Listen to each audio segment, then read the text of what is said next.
محترم سامعین، نواب کے درمیان اور اسٹیج پر بیٹھے صاحب صدر اور مہمان خصوصی کے درمیان صرف ایک شاعر حائل ہیں.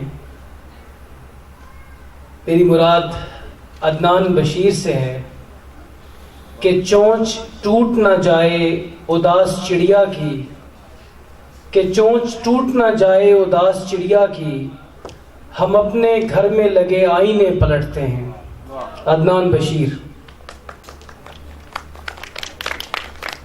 بسم اللہ الرحمن الرحیم.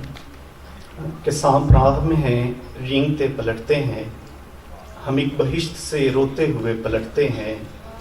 گلہریاں گھنے پیڑوں میں بھاگ جائیں گی، کھنڈر میں ہلکا بنا بھیڑیے پلٹتے ہیں.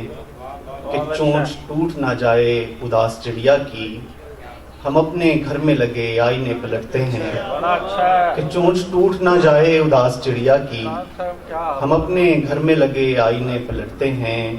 اور سگے مریض ملا ہے خرے مسیحا سے، سگے مریض ملا ہے خرے مسیحا سے، سو بوم زاغوں پہ سبقت لیے پلٹتے ہیں. سو بوم زاغوں پہ سبقت لیے پلٹتے ہیں.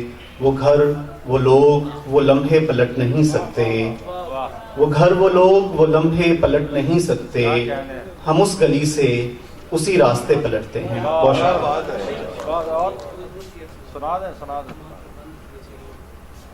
عدنان وہ غزل سناؤ، چھپے بیٹھے ہیں تیرنداز، وہ غزل سناؤ. دو شعر. اگر ہماری راہ میں خانہ بدوش ٹیلے تھے، جگہ بدلتے تھے صحرا نہیں بدلتے تھے.